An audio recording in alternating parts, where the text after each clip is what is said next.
Welcome to Learning English, a daily 30-minute program from the Voice of America. I'm Jonathan Evans. And I'm Ashley Thompson.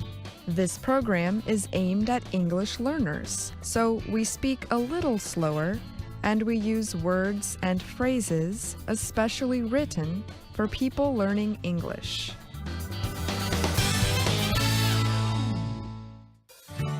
Today on the program, you will hear from Brian Lynn and Dorothy Gundy. Later, Steve Ember will present our American History series, The Making of a Nation. But first, in the U.S. state of Washington, a road called Interstate 90 cuts through a wild, mountainous area to reach the city of Seattle. For the area's many kinds of animals, the busy highway greatly limits their movements. Crossing I-90, as the road is called, is a risky but sometimes necessary act. But soon, animals will have a safer choice for crossing the road. They will be able to go above it. Jen Watkins is with Washington's Conservation Northwest organization. She said, "Everything from an elk down to a small salamander, they need to move to find food, to find mates, to find new places to live as their populations expand or just when conditions change, like a fire breaks out. To help the animals, the state is finishing work on its largest ever wildlife bridge. The 11-meter-tall, 20-meter-wide structure begins in the forest. It forms two arches above the highway, one for each direction of traffic. Workers are adding fencing and plants to help guide the animals across the bridge. 2-meter-thick walls will help block noise from vehicles below. Scientists chose the area because it is within a natural migration path for some animals. At least one animal has already used the bridge. Washington's Transportation Department tweeted that a wildlife camera captured a video of a coyote running over Interstate 90 on the new structure. The agency wrote, "Excited to see what other species cross." The I-90 bridge is part of a growing number of wildlife crossings across the United States. Some are fences, some are overland bridges, and some are underpasses. They all aim to keep drivers and animals away from each other. A 2008 U.S. Transportation Department study found crashes between animals and humans rose year by year. The accidents made up about 5% of all crashes nationally, and at the time cost the economy about $8 billion. Such costs come from car repairs, emergency room visits, and removal of the dead animals on roads.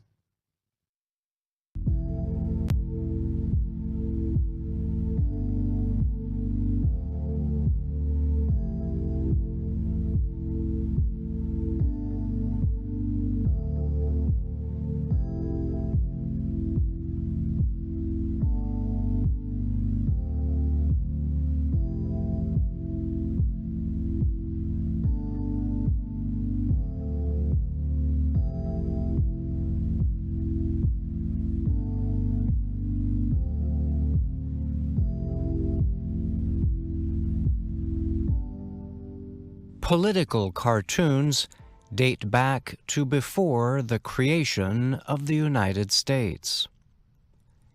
Today, they remain an important part of American culture. They are protected as free speech, as part of a free press under the First Amendment to the U.S. Constitution.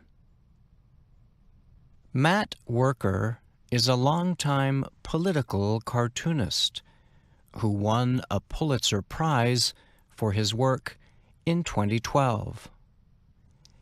His cartoons appear in Politico, a media company that reports on U.S. politics. He told VOA at his office outside Washington, D.C., that he sees his job as quite unusual. We're a strange mix of things in that we are making serious commentary on serious topics, but we're doing it not so seriously. Worker likes the fact that he can express opinions in the same way as television commentators and those who write opinion pieces for newspapers. The difference, he says, is that as a cartoonist, he gets to create silly pictures to get his point across. Worker has seen many changes in the publishing industry over the years. When he started 40 years ago, he says political cartoons appeared as simple black and white images in newspapers. Today, he says, they can be full of many colorful parts, or even animated. Some cartoonists have created whole illustrated stories about political subjects. Such a collection is currently being shown at the Museum in Washington. The graphic story is told as a series called Welcome to the New World. It tells of two refugee families from Syria who came to the United States. The cartoon collection, created by Michael Sloan and Jake Halpern, won a 2018 Pulitzer Prize. Patty Rule is vice president of exhibits at the museum. She said museum officials liked what the two award-winning cartoonists were able to create. They did a 20-part series in the New York Times following the story of two Syrian immigrants who fled the war in Syria to come to this country and start a new life with their families.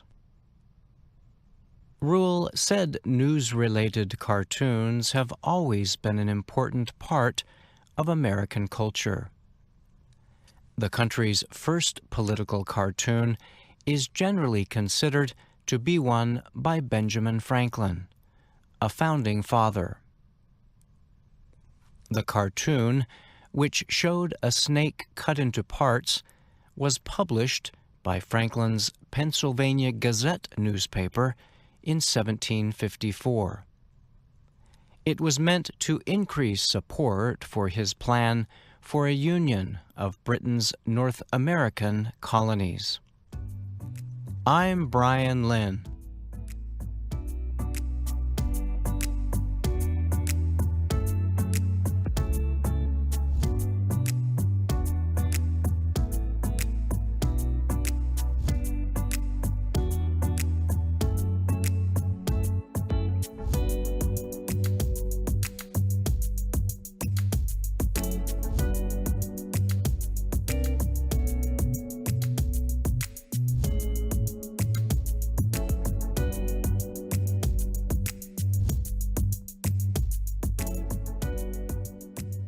In many industrial countries, people work 5 8-hour days or 40 hours a week.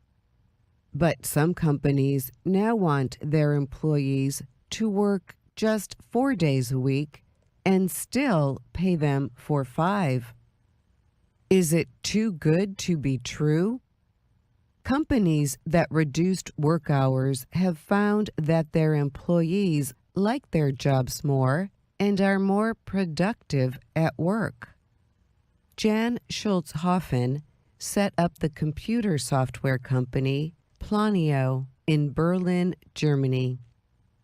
Planio offered a 4-day week to its 10-member workforce earlier this year. Schulthofen said, "It is much healthier and we do a better job if we're not working crazy hours."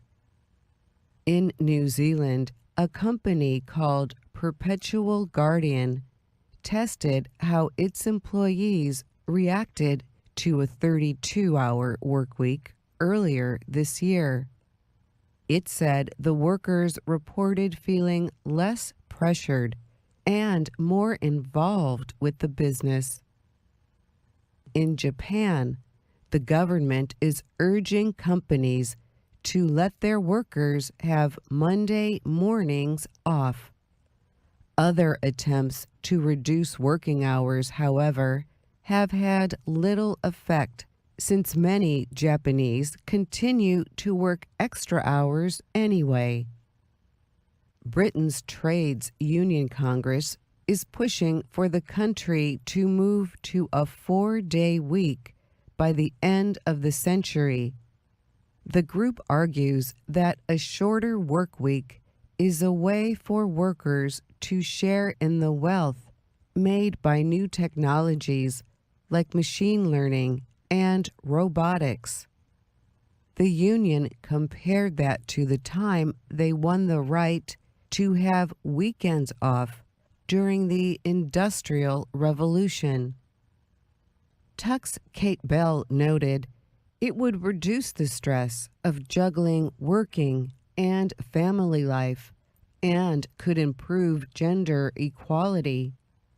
Companies that have already tried it say it's better for productivity and staff well-being."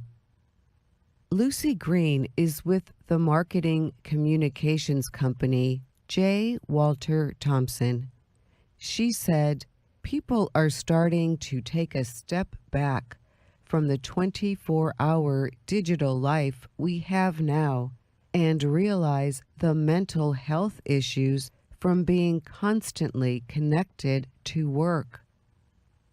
A study of 3,000 employees found that nearly half thought they could easily finish their work in 5 hours a day if they did not have to stop and restart. Many said they already are working more than 40 hours a week anyway. The workers were from 8 countries, including the United States, Britain, and Germany.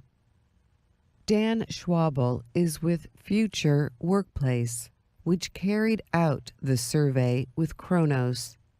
He observed, "Because you always have the technology, you are always working, so people are getting burned out." Schulthofen of Planio first tested the 4-day workweek on himself.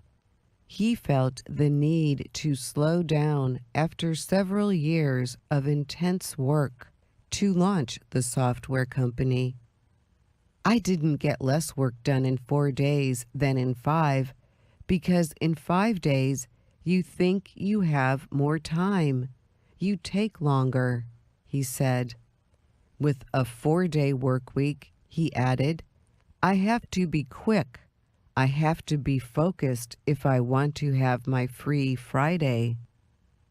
Schulthofen added, "We got an unexpected reaction from customers. Most of our clients did not complain. They were just jealous." Dan Schwabel expects more companies and countries will permit a 4-day workweek, but not in the United States. He said, "I think America will be the last country to give us Monday mornings off because we're so used to this way of working." I'm Dorothy Gundy.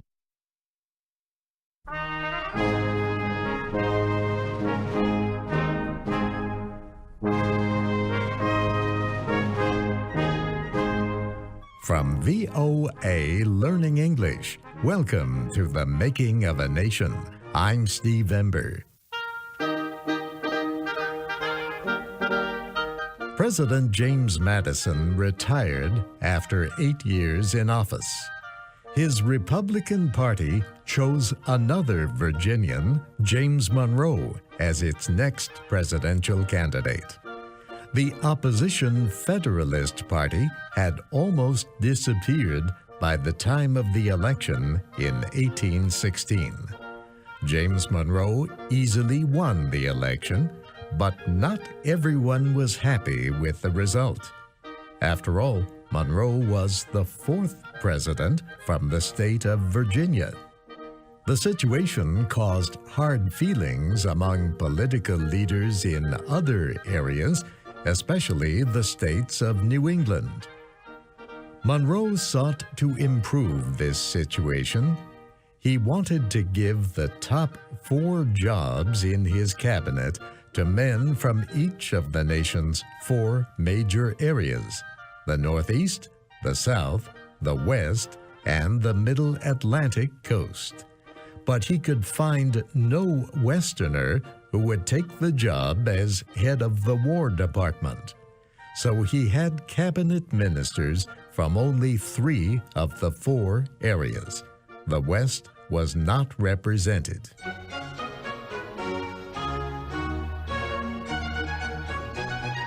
Despite the political concerns, most Americans liked Monroe and welcomed his presidency.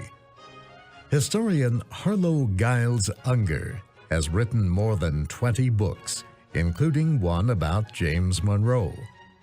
Mr. Unger says Monroe was one of America's most beloved presidents. He had been Secretary of State and Secretary of War at the same time under President Madison. He had also been a diplomat under President Thomas Jefferson and helped carry out the Louisiana Purchase, which doubled the size of the country. And Monroe had fought in the Revolutionary War and in the War of 1812. So Monroe came out of the War of 1812 as a hero, and he and his wife, his beautiful wife Elizabeth, moved into what was blackened hulk of a presidential mansion.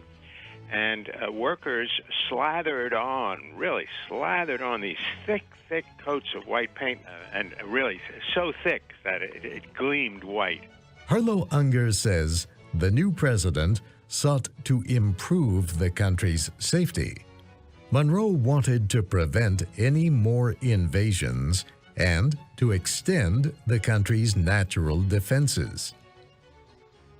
One of the first problems he faced was in East Florida, in land which is now part of the state of Florida. The area borders the Atlantic Ocean and the Gulf of Mexico. At that time, East Florida belonged to Spain, but Spain controlled only a few towns in the area. The rest was controlled by criminals, escaped slaves, and former British soldiers. The area was also home to Native American Indians of the Seminole and Creek tribes. Sometimes people from East Florida would enter the state of Georgia and attack American citizens. One serious fight involved Seminole Indians and people just across the Georgia border. Monroe ordered General Andrew Jackson to march against the Indians. Jackson was a hero of the War of 1812 against Britain. He sent a message to President Monroe. It said, "Let me know in any way that the United States wants possession of the Florida Territory, and in 60 days it will be done." Jackson received no answer to his letter. He believed the silence meant that he was free to seize Florida. He quickly gathered a force of soldiers and marched toward Florida. General Jackson failed to capture any Indians, but he seized 2 Spanish towns, St. Mark's and Pensacola. He also arrested 2 British subjects. The 2 men were tried by a military court. They were found guilty of spying and giving guns to the Indians. Both were executed. President Monroe called a cabinet meeting as soon as he learned of Jackson's actions. All the ministers, except Secretary of State John Quincy Adams, believed that Jackson had gone too far, but they decided not to denounce him in public. Secretary Adams prepared messages to Britain and Spain about the incidents. His message to Britain carefully stated the activities of the 2 British subjects in Florida and explained why they were executed.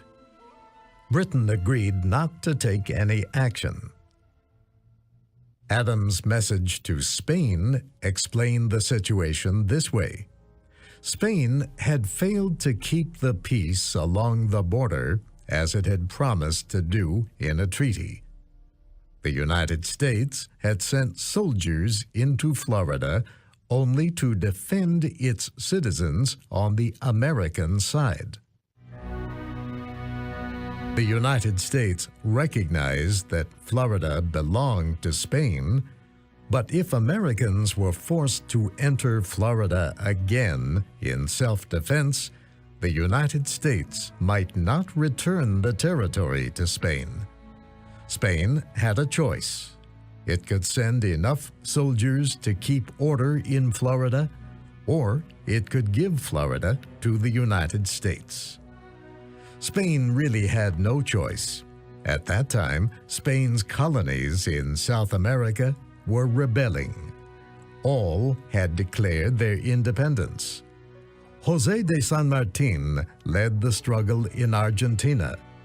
Bernardo O'Higgins was in Chile, and Simón Bolívar created the Republic of Great Colombia in the north.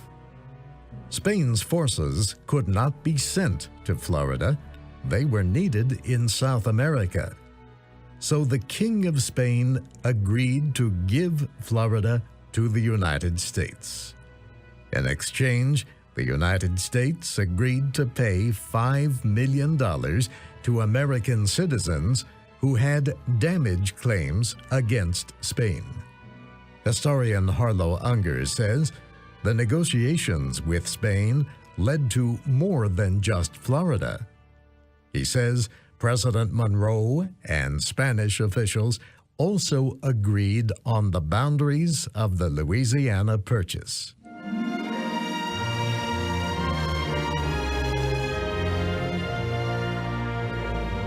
They set the boundaries on the very top of the Rocky Mountains in the central west of the United States.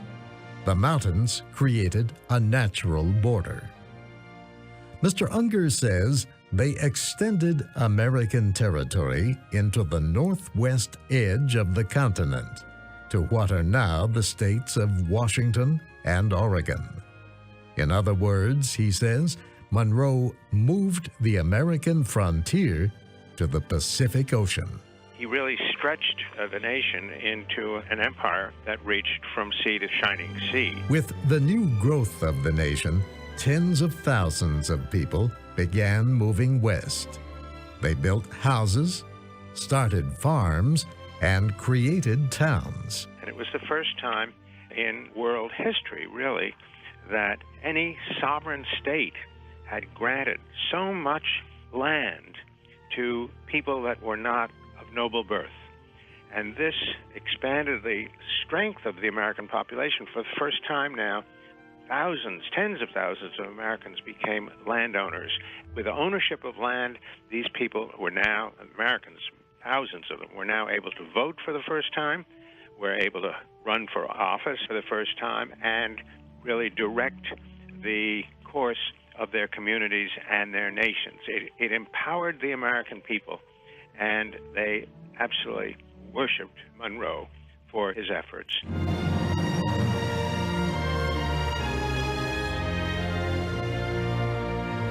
Harlow Unger says that with the strength and unity of the American people behind him, Monroe could make an important decision about international relations. The issue was the rebelling Spanish colonies in South America. The King of Spain did not want the United States to recognize the colony's independence, and Spain asked European countries to help it put down the rebellions.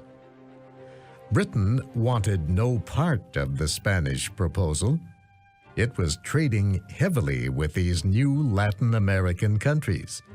Spanish or even French control of this area would destroy or limit this trade. So Britain proposed a joint statement with the United States to say that neither country wanted any of Spain's territory in the New World. Britain also wanted the United States to join in opposing the handover of any of Spain's American territories to any other power in Europe.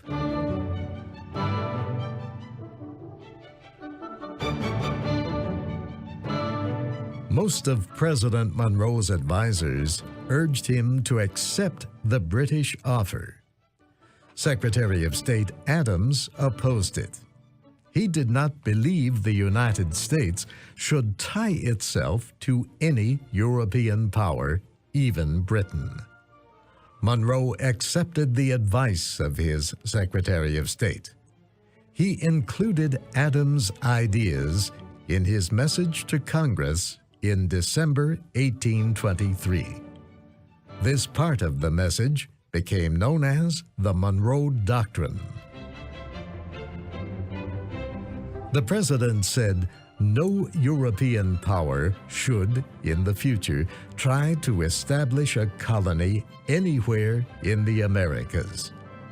He said the political system of the European powers was very different from that of the Americas. Monroe said any attempt to extend this European system to any of the Americas would threaten the peace and safety of the United States. The president also said the United States had not interfered with the colonies of any European power in South America and would not do so in the future. But Monroe added, a number of these former colonies had become independent countries, and the United States had recognized their independence. We would see it as an unfriendly act, he said, for any European power to try to oppress or control these new American countries in any way. At the same time, Monroe said, the United States never had and never would take part in any war among the European powers. This statement by Monroe was only part of a presidential message to Congress, but it clearly stated one of the most important of America's foreign policies. The country was enjoying a time of good feelings under Monroe, but an old problem was about to return and divide the country again.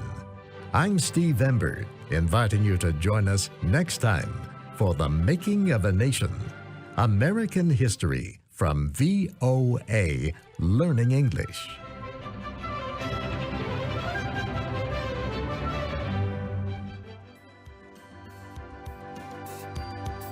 And that's our program for today. Listen again tomorrow to learn English through stories from around the world. I'm Jonathan Evans. And I'm Ashley Thompson.